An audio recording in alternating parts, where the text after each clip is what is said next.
Bonjour. Voilà, je vais vous présenter quelques idées pour améliorer un petit peu l'économie, l'habitat des personnes les plus précaires et un petit peu et réduire l'impact climatique en France.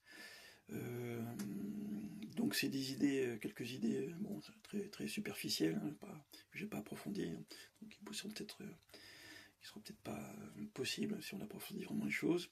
Et puis bon, si je donne quelques chiffres, c'est au doigt mouillé, hein, c'est un petit peu au pif, hein, c'est pas à prendre au pied de la lettre. Alors, donc ces quelques idées, ne seraient pas possibles actuellement. Enfin, disons qu'il faudrait changer des lois, des normes, mais bon, voilà, pour mettre ça en place, quoi. Voilà.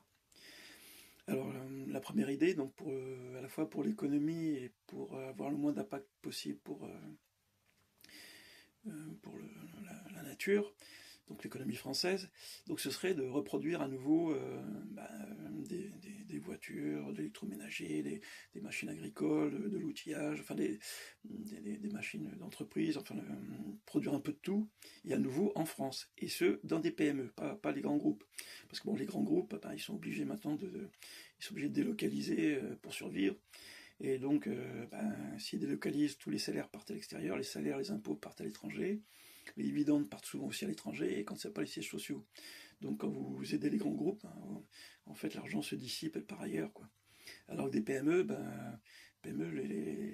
les salaires restent là, les salaires des employés, les salaires des patrons, les charges sociales patronales restent sur place, les impôts sont là, toutes les taxes, ce qui fait qu'en fait dans une PME, tout l'argent qui rentre, pratiquement tout, va retourner, faire tourner l'économie française. Donc c'est beaucoup plus intéressant que les grands groupes, c'est les PME. Alors, on va dire maintenant comment une PME moyenne, je sais pas moi, installée dans le Cantal ou dans l'Ariège, pourrait à nouveau produire des voitures, par exemple, alors que il faut, je sais pas, un constructeur automobile, il va dépenser des centaines de millions d'euros pour développer un modèle de voiture. Et en plus de lui, il a en face des Chinois qui font maintenant de la technologie avec des prix très agressifs. Donc, comment des petites PME pourraient voilà, se mettre face à ces monstres, quoi. Alors déjà, donc que ce soit l'électroménager, la voiture, enfin tout ce que j'imagine, c'est bon, maintenant, par exemple pour la voiture, c'est pas des voitures qui seraient produites de toute façon par des groupes automobiles actuels ou chinois, etc. C'est des outillages un peu particuliers. Ce serait une voiture, mettons, c'est une voiture 100% utile. Alors 100% utile, j'entends par là une voiture qui transporte 4 personnes à 80 km/h sur une nationale, quoi. Comment ça s'appelle, la voiture parfaite pour ça s'appelle une 2 chevaux, quoi. Une 2 chevaux, mais il n'y a que de l'utile, il y a pas de confort, quoi. Une 2 chevaux, c'est 500 kilos. Ça veut dire que les voitures actuelles qui font une tonne et demie, vous avez en gros, c'est 500 kilos d'utile, et puis vous avez 500 kilos ou une tonne de confort. Alors quand j'appelle confort, c'est un gros moteur, c'est de l'électronique, des sièges importants, enfin, c'est tout le reste, quoi. Mais on peut se dire que voilà, sur une voiture d'une tonne et demie, vous avez que 500 kg d'utile et vous avez 500 kg à une tonne de confort. Alors, ça veut dire quoi? Ça veut dire que si vous preniez bah, le prix au kilo de la voiture, vous pourrez vous dire une voiture seulement utile, c'est 2 à 3 fois moins de coûts qu'une voiture qui est 3 fois plus lourde, quoi. Et en fait, à mon avis, moins que ça, parce que la partie confortable de la voiture, ça va être surtout du câble électrique, donc du câble en cuivre, de l'électronique, des petits moteurs électriques, enfin ça va être des éléments qui sont beaucoup plus chers au kilo que la tôle qu'on utilise pour la partie simplement utile. Donc, c'est faire des, des outils, enfin des machines utiles, seulement utiles, qui seront certainement moins jolies, moins design que les voitures confortables d'aujourd'hui, et, et en fait qui pourront même être dans l'avenir, en fait ces voitures qui sont 3 fois plus légères, on pourra utiliser des pièces recyclées pour faire ces voitures, ce qui fait que non seulement seront 3 fois moins chères, mais sera produite en grande partie avec des pièces qui seront même achetées moitié prix du neuf, quoi. Donc ça, on pourra vraiment, les PME pourront vraiment sortir des pièces enfin des voitures qui peuvent tenir en termes de prix par rapport aux grands, puisque de toute façon ils ne seront pas face aux grands fabricants, quoi. Voilà, c'est des machines un peu particulières. Alors, comment on fait ça? Donc, je vais vous montrer un vieux jeu de construction qui était génial, mais qui a disparu depuis, donc les jeunes peut-être ne connaissent pas. Je vais vous montrer ça. Hop. Voilà, ça s'appelle le mécano. Et donc dans le mécano, vous aviez des centaines de pièces, des centaines de pièces. Donc des axes, des poulies, des pignons, des moteurs, toutes sortes de pièces. Et en fait, avec ces pièces, on faisait à peu près n'importe quoi. Bon, c'était un jouet, mais on pouvait faire à peu près n'importe quoi. Donc, montrer. Donc ça, c'était les moteurs.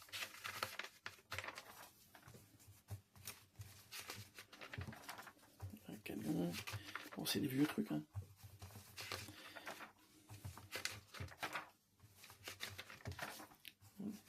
Les grues, les tracteurs, les palettes, transpales. Enfin, voilà. Donc, en fait, ce qu'on pourrait faire, c'est faire une sorte de mécano géant. Bon, après, qui serait recouvert, tous ces outillages seraient couverts après par une carrosserie, mais faire le maximum de pièces à l'intérieur, faire une sorte de mécano géant avec toutes les pièces déjà fabriquées. Et donc, ce serait de l'assemblage. Et donc, au début, ce serait un petit peu cher parce que toutes ces pièces seraient neuves. Mais la deuxième génération, 20 ans après, on pourrait récupérer ces pièces et remonter d'autres matériels, pardon. Alors, quel avantage ça a? C'est bon, d'une part, c'est que ces pièces, en fait, elles peuvent durer des dizaines d'années. Enfin, tout ce qui est métallique, si vous mettez tous les 20 ans un coup d'anti-rouille, la tour Eiffel, elle peut tenir 200 ans, ces pièces en métal, elles peuvent tenir, pareil, des siècles. Donc ça peut être utilisé pour les 20 prochaines générations, quoi. Enfin, pas toutes, mais enfin une bonne partie, quoi. Sauf tout ce qui est tissus, ce qui s'use, qui se casse, etc., quoi. L'intérêt qu'il y a aussi est énorme, c'est que pourquoi ça coûte des centaines de millions d'euros pour développer une voiture chez un fabricant automobile? C'est que quasiment toutes les pièces sont faites sur mesure. Donc vous allez passer à des milliers d'heures de dessinateurs industriels, d'ingénieurs pour réfléchir et dessiner chaque pièce, etc. Puis ensuite, il faut faire des centaines de moules d'outillage, des moules d'injection plastique ou de fonderie ou des formes pour passer sur les presses. Enfin, c'est énormément d'outillage parce que toutes ces pièces sont faites sur mesure. Donc il faut faire des outillages spécifiques. Donc c'est vraiment énorme comme développement. Alors que là, vous avez des pièces déjà fabriquées, ce qui fait que si vous avez un logiciel, vous avez toutes les pièces d'un logiciel, vous avez juste à assembler, vous avez très peu de R&D à faire, vous n'avez aucun outillage à faire, donc vous n'avez pas à faire passer des centaines de millions d'euros dans des milliers de voitures pour pouvoir rentabiliser, quoi. Ça fait un gain énorme, quoi. C'est ce qui fait qu'on peut faire des pièces bon marché avec un stock déjà existant en France, enfin aux 3/4, quoi. Puis bon, il y aura toujours un peu de pièces neuves à faire. Alors après, donc ces pièces, donc c'est toutes les parties intérieures, donc c'est le principe, en fait, c'est donc des pièces existantes et tout doit être boulonné ou rifté et donc bien sûr pas soudé, pour qu'on puisse tout démonter. Les formes extérieures, que ce soit pour l'électroménager ou la carrosserie et tout, ça peut être soit des tôles, mais alors là par exemple comme pour la 2 chevaux, il faut que ce soit des pièces qu'on démonte très facilement. C'est-à-dire la 2 chevaux, on enlève les portes, les portes, le capot, les ailes très très facilement, donc toutes les tôles peuvent repartir après en fonderie, ou sinon ça peut être du plastique. Alors pour le plastique, il faut que les plasturgistes sortent pour chaque famille de plastique, mettons sur les 4-5 familles de plastique, des plastiques de très bonne qualité, avec par exemple des plastiques avec des additifs de plastifiants, d'anti-UV, pour que les plastiques puissent être refondus, réutilisés au moins 3-4 fois, et puis qui tiennent un siècle, enfin, ces plastiques qui tiennent un siècle, quoi, qui gardent quand même une certaine qualité au bout de 3-4 fois, quoi. Alors, par exemple, pour faire simple, ça pourrait être, par exemple, tous les polyéthylènes ou polypropylènes, ce sera blanc, les polyamides, ce sera du gris clair, les polycarbonates, ce sera du gris foncé ou du transparent, et donc ce sera très facile donc, de réutiliser ces plastiques. Il suffira de mettre couleur par couleur, et on sait que c'est exactement les mêmes formulations, donc en fait, on pourra on pourra les réutiliser très facilement. Donc comment ça va se passer? Donc vous aurez par exemple pour l'automobile, vous aurez donc des petites PME, des PME qui fabriquent, qui assemblent, qui modifient. Vous aurez des PME très facilement, qui peuvent très facilement réparer l'électroménager ou les voitures. Et puis vous aurez, alors les casses, ce sera plus que des casses. En fait, la voiture arrive, on pourra, soit si c'est la tôle, on pourra démonter toute la tôle, l'envoyer à la fonderie. Les plastiques, les blancs avec les blancs, les gris avec les gris, on pourra les broyer directement en granulats, et puis les faire refondre directement. Donc ce sera un gain énorme de plastique. Et puis toutes les pièces intérieures qu'on peut démonter, quasiment toutes. Et donc un coup de peinture anti-roue, et puis c'est reparti, quoi. Donc ce sera en grande partie en circuit fermé, et ça pour des générations, quoi. Comment ça va se passer? Par exemple, pour l'électroménager, vous aurez par exemple 5 tailles de moteur. Donc le petit moteur pour le petit électroménager, le presse-purée. Vous aurez un moteur plus gros, par exemple pour l'aspirateur, et puis le moteur le plus gros pour la machine à laver. Donc vous aurez 5 tailles de moteurs, mais ces moteurs, ils auront, même s'ils évoluent dans le temps, ils auront toujours les mêmes points d'ancrage, les mêmes points de fixation, les mêmes points de branchement, ce qui fait que dans 20 ans, vous savez que vous avez un moteur qui a cassé, c'est un moteur taille 3, et ben vous prendrez le moteur taille 3, et même 20 ans après, même s'il est un petit peu, si c'est amélioré, si c'est modifié, il aura toujours les mêmes dimensions, et vous pourrez le remettre dans votre machine. Par exemple pour les télés, les écrans télé, les écrans d'ordinateur ou de télévision, vous aurez par exemple le choix entre 3 ou 4 tailles d'écran, et qui auront toujours les mêmes points d'ancrage, pareil, les mêmes trucs. Donc votre écran, votre télé, l'écran est mort, ou votre ordinateur, l'écran est mort, vous dévissez les 4 vis, vous débranchez le système de branchement qui est à l'intérieur de l'ordinateur ou de la télé, et puis voilà, vous en remettez un neuf, vous remettez vos 4 vis, vous le rebranchez, et vous avez une nouvelle télé, enfin une télé avec un nouvel écran neuf, ou votre ordinateur avec un écran neuf. Donc ça va permettre vraiment un gain. Alors, par rapport aux voitures actuelles, au matériel actuel, ce sera des formes, ce sera des pièces un petit peu plus grosses, des formes plus basiques, des formes, certainement des formes faciles à faire, donc des formes développables. Ça peut être formes développables, ça veut dire des cylindres ou des portions de cônes, ou des polygones, enfin des carrés, des rectangles. Ce sera des formes un peu basiques, quoi. Et puis des couleurs, les plastiques, ce sera un blanc, un gris. Bon, après on peut toujours mettre des adhésifs un peu sympas dessus pour améliorer un peu l'esthétique. Mais ce sera des formes un peu rustiques, ce sera de l'utile, quoi. Dans tous les domaines, ce sera vraiment surtout utile, et des stocks qui peuvent durer des décennies pour les générations futures, quoi. Sans creuser la terre, c'est-à-dire sans faire comme actuellement, où on sort de terre tous les matériaux, et puis au bout de 20 ans, quand on n'en veut plus, les 3/4 de la machine, de la voiture est écrasée, et puis elle est rejetée, quoi. Je pense que le tri est quand même très, très difficile. Le plastique, on peut pas faire grand-chose. Enfin, c'est un bazar, quoi. Voilà. Donc, par exemple pour les voitures, vous aurez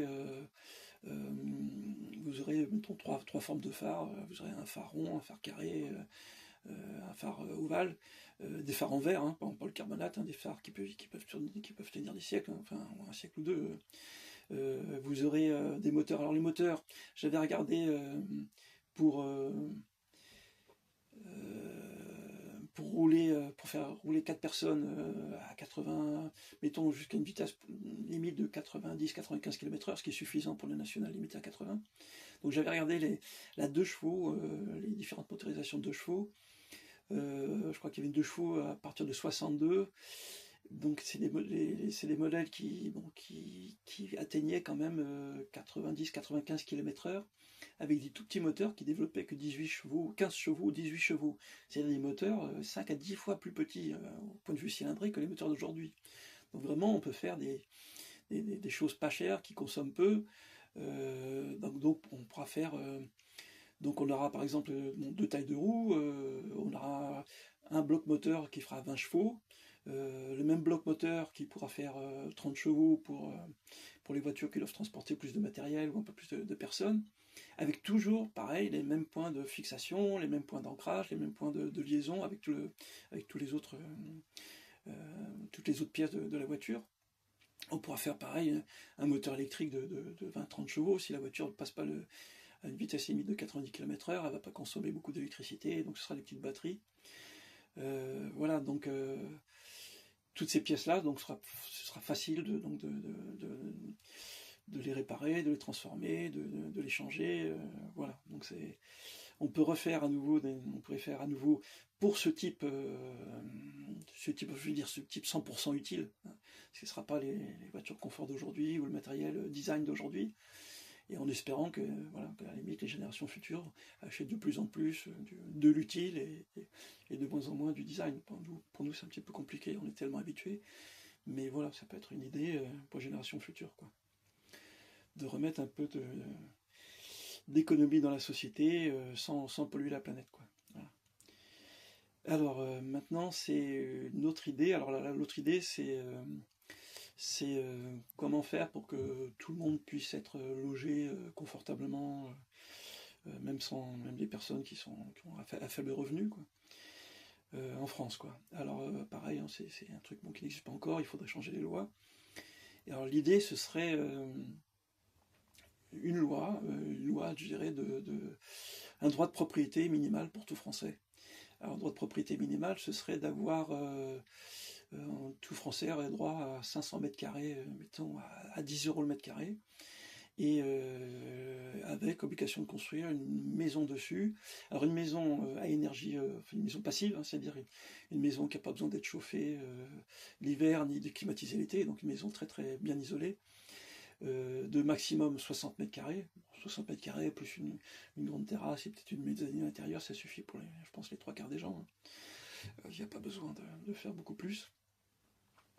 Donc ce droit de propriété, il serait possible, bon alors par contre les 500 mètres carrés, ce serait possible que dans les zones désertées, enfin les communes désertées, c'est-à-dire, je crois que comme disait Jérôme Fourquet, c'était la diagonale du vide en France, c'est-à-dire du Jura en passant par le Massif central jusqu'aux Pyrénées, enfin tout le centre un peu de la France. Ce serait donc dans des communes, et puis ce serait si possible dans des endroits comment ça s'appelle, où on ne peut pas cultiver de manière mécanique, c'est-à-dire plutôt des endroits en pente. Bon, dans ces zones-là, il y en a beaucoup. Voilà, des endroits. Et puis, si possible, des maisons sur pilotis. Bon, si c'est en pente, de toute façon, c'est quand même pratique, pour éviter de trop bétonner le sol, quoi. Mais donc, vous auriez des maisons très, très performantes, très isolées, confortables, et un terrain, voilà, pour les personnes. Donc je pense que même pour comment ça s'appelle, on dit que le français est inquiet, et là on se dit, même si un jour je perds mon travail, je divorce, je suis pas à la rue, j'ai toujours l'idée ou la possibilité de prendre ce droit de propriété minimum, et puis de me lancer, et puis de faire autre chose. Alors comment ce serait possible, donc avec peu de moyens? Alors bon là, donc les maisons... les maisons, comment ça s'appelle, les maisons passives, hein, les maisons qui ne consomment pas, qui n'ont pas besoin d'être chauffées ou climatisées. Bon, alors il y a plein de systèmes différents, hein, mais en gros c'est des maisons qui sont très, très isolées, d'isolation très étanche. J'y connais pas grand chose, mais j'avais vu une émission il y a très longtemps. Là, c'est un système où ils faisaient des caissons en bois, donc des panneaux de bois, qui remplissaient de paille. Alors je crois qu'à l'époque c'était de la paille, ils avaient fait ça avec de la paille de lavande, enfin des déchets, quoi, des résidus de lavande. Et alors ce qu'il fallait pour faire une maison passive, il fallait c'est des murs, un plancher, un plafond bien très très isolé avec ces systèmes. Et il fallait aussi une grande surface vitrée qui faisait tout un pan de la maison, pour que le soleil vienne chauffer l'intérieur de la maison. Derrière cette grande baie vitrée, il fallait soit un muret de pierre, soit une partie en béton, etc., pour que le soleil chauffe ce muret de pierre ou en ciment, et que la nuit, ce muret de pierre ou en ciment restitue la chaleur et chauffe la maison. Et au-dessus de au-dessus de ces grandes baies vitrées, il y avait une avancée, un auvent, pour que l'été, le soleil est haut, le soleil ne chauffe pas la baie vitrée, pour pas que ça devienne un four à l'intérieur. Et l'hiver, par contre, le soleil est beaucoup plus bas, et donc là, l'hiver, le soleil chauffe la baie vitrée, quoi. Alors, qu'est-ce que ça peut faire, ces maisons à la campagne, sur pilotis, 60 mètres carrés, bon, les petits dessins. Voilà, ça peut ressembler à ça. Bon, vous voyez, ça peut être sympa, une maison avec une grande terrasse, une grande baie vitrée, une vue sympa en hauteur. Donc maintenant, comment les gens qui ont vraiment très peu de revenus pourraient s'en sortir? Donc vous avez 5 000 € de terrain, et puis vous avez mettons 30 ou 40 000 € de matériaux. Alors comment on peut faire? Déjà, on pourrait faire que l'État donne un petit coup de main. L'État subventionne déjà la prime rénov', etc., pour faire isoler les maisons à nouveau, pour qu'elles soient beaucoup plus thermiquement intéressantes. Et puis d'autre part, pour les personnes qui ont des petits revenus, si un jour ils ont des maisons, ils ne perçoivent plus d'APL. Ça veut dire que l'État pourrait subventionner, donc, au titre de la prime rénov' ou des APL, il subventionne en une fois, mettons 30 000 € de matériel d'outillage, de matériel et du terrain. Et puis en échange de ces 30 000 €, la personne elle touche plus d'APL à vie, puisque de toute façon elle a une maison, les maisons bien équipées, enfin. Donc je pense que l'État est gagnant, s'il n'a plus à payer les APL pour toute la vie. Et puis la personne aussi est gagnante, parce qu'elle a sa maison, quoi. Elle est propriétaire. Donc tout le monde est gagnant. Alors par contre, comment on fait, une fois que vous avez les matériaux, le terrain, comment vous faites vos maisons? Alors ça, c'est ce qui s'était fait à certains endroits juste après-guerre. Les gens s'étaient regroupés, ils achetaient ensemble les matériaux, et puis ils s'entraidaient pour construire les maisons. C'est-à-dire que vous aidiez votre voisin à construire sa maison, qui venait lui-même venir vous aider pour construire la vôtre. Donc dans ces quartiers, vous aurez 10, 15 maisons, 20 maisons, et vous mettez ensemble, et puis ceux qui veulent, vous mettez ensemble, puis après sinon vous faites ce que vous voulez, mais vous mettez ensemble pour construire les maisons. Donc vous aurez vos maisons construites sans que ça vous revienne très cher. Alors après, vous me dites, on va se dire, c'est bien sympa tout ça, mais vous êtes loin de tout, puisque maintenant on a mis tout le travail maintenant est dans les villes, dans les grandes villes, et donc on a déserté les campagnes, quoi. Donc comment on peut travailler en habitant à la campagne? Alors la petite idée, c'est pareil, c'est pas possible maintenant, il faudrait changer quelques lois. C'est que par exemple, ce quartier de ces personnes qui achètent ces maisons, elles viennent acheter dans les centres-villes, alors dans les centres-villes, pas dans les banlieues, près des zones de travail, dans les centres-villes, ou près des usines, ou des entreprises, pour pas se taper une heure de métro, ou de train de banlieue, ou de bouchons tous les jours, quoi. Donc dans les centres-villes, ils se regroupent, ils achètent un appartement de 50-60 mètres carrés, et cet appartement, ils le transforment, et à l'intérieur de cet appartement, ils le divisent en on dirait des cabines de bateau. Donc à quoi ça pourrait ressembler? Donc c'est encore un petit dessin. Voilà, donc avec 3 mètres carrés, vous pouvez avoir donc un lit, être debout, être assis, avoir une petite tablette, et puis mettre quelques affaires. Donc 3 mètres carrés pour dormir, c'est suffisant. Pour si vous travaillez, si vous faites la semaine de 4 jours, c'est pour y passer 3 nuits, quoi, puisqu'après vous passez 4 nuits dans votre maison à la campagne, quoi, à la montagne. Donc 3 mètres carrés, Ça vous fait, sur vous achetez un appartement de 50 mètres carrés, 60 mètres carrés, ça fait 3 mètres carrés, vous faites 30 mètres carrés, ça fait 10 cabines de bateau, donc vous pouvez loger 10 personnes, plus donc dans ce qui reste, vous mettez 2 douches, 2 lavabos, 2 WC, un grand salon cuisine avec une grande table, des sofas, une grande télé, et donc vous avez voilà, de quoi passer 3 nuits par semaine. Et en plus, ce qui peut être intéressant, c'est que si vous faites que 3 nuits, ces cabines sont libres 4 nuits par semaine, donc ça peut être un roulement ou une location pour des gens qui passent le week-end, des touristes ou autres.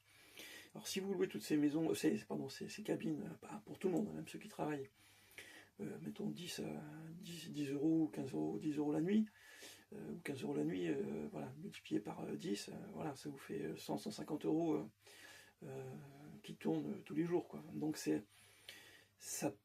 Bon, vous achetez, vous regroupez pour acheter cet appartement, le retaper, mais l'un dans l'autre, vous vous y retrouvez, quoi. Voilà, ça peut être quand même pas perdant. Et donc, en gros, vous avez un transport un peu long par semaine, hein, un transport en train de banlieue, enfin en train régional, quoi, un train un petit peu long, mais par contre, vous ne tapez pas 1 heure de transport voilà, tous les jours de bouchons ou de train de banlieue, quoi. Et ça, bien sûr, c'est en attendant que, à nouveau, on puisse produire et faire des petites PME dans les campagnes, enfin un peu partout en France, et de trouver du travail plus près, quoi. Sachant qu'en plus, le fait de remettre un peu de vie dans ces communes désertées, déjà, à nouveau, vous allez pouvoir avoir peut-être un café, peut-être un médecin, une équipe de football, de rugby. Voilà, vous allez remettre un peu de la vie dans ces communes un petit peu trop calmes maintenant, quoi. Voilà. Donc, alors, ça c'était quoi? Donc ça c'est un peu loufoque. Bon, ça c'était une petite idée pour vraiment les gens qui vivent dans la rue, quoi. Donc c'était les gens qui vivent dans la rue ou qui font les routards, quoi. Donc c'était de faire une sorte de mini caravane, donc après qui pouvait être donc tractée par un vélo électrique pour les gens qui font la route, quoi. Ou les gens, cette caravane, ou les gens qui dorment dans la rue. Alors cette caravane, on doit faire 1 mètre par 1,20 m par 70 cm au plus étroit. Et puis une fois que vous la posez, vous tirez dessus. Voilà, vous tirez dessus, et quand vous tirez dessus, vous avez la place pour dormir à 1 ou 2, ou une personne avec son chien, et vous avez un endroit un petit peu protégé, un petit peu tranquille, pour pouvoir dormir la nuit, être protégé, et sans que, une fois la journée revenue, vous refermez votre truc, et puis ça prend pas trop de place dans la ville, c'est propre, et la personne a son matériel, il faut que ce soit fermé et bloqué quelque part, mais voilà, son matériel fermé à clé, tranquille, la personne dans la rue, tranquille, qu'on ne se fasse pas voler ses affaires, et c'est quand même propre en ville, quoi. Enfin voilà, bon, ça c'était une idée. Donc l'idée principale, la dernière idée, c'est pour mettre un peu de vie dans les cités, remettre de la vie et puis du travail un peu dans les cités, hein. Voilà. Voilà. Donc l'idée, c'est de faire des petites échoppes pour que les gens viennent se restaurer au milieu des cités. Alors vous aurez une quinzaine d'échoppes, vous aurez une première échoppe, la personne va faire par exemple des salades, alors je sais pas, des salades vertes, salade de tomates, carottes râpées, enfin je sais pas trop, enfin voilà, des petites entrées. Donc mettra ça, vous aurez la petite assiette à 50 centimes, l'assiette à 1 euro, enfin voilà, des grands trucs. Le deuxième, il va faire des pâtes avec des sauces, ou du riz avec des sauces. L'autre, il va faire des frites. L'autre échoppe à faire, je sais pas, des merguez ou des saucisses grillées. L'autre va faire des cuisses de poulet grillées, des poissons panés. Les suivants, mettons 1 ou 2 suivants qui vont vendre les boissons. Un autre qui va faire tout ce qui est pain, boulangerie. Un autre qui va faire les cafés. Un autre qui va faire des desserts, hein, donc des desserts, des laitages, des crèmes, ce qu'il veut. D'autres qui peut faire vendre les fruits ou faire des salades de fruits, enfin, soit des fruits simples, soit des fruits composés. Après, il y en a un ou deux qui peuvent faire des plats du jour, donc un peu plus cher, mais des plats, ça peut être toutes sortes de plats, des plats locaux, des plats, enfin, toutes sortes de choses, quoi. Et donc, ça permet à des gens de créer avec 10 ou 20 000 euros, de créer leur propre boulot, hein, leur petite échoppe, tout en étant quand même, donc à regrouper à 15 ou 20, donc c'est quand même, on est quand même plus solide à 15 ou 20, quoi, mais en étant indépendant, ayant chacun son échoppe, quoi, privée. Et donc ça permet aux gens de venir manger, des cités de venir manger, donc des grandes tables, voilà, pareil, un grand pré, une sorte de grand préau ouvert, hein, fermé l'hiver avec une toile pour chauffer, et des grandes tables, et puis les gens des cités viendront manger, se regrouper, discuter ensemble. Enfin, ça mettrait de la vie dans les cités, ça mettrait de l'emploi, et je suis sûr que même si c'est pas cher, même les gens à l'extérieur des cités viendraient manger pour le prix, puis pour l'ambiance, quoi.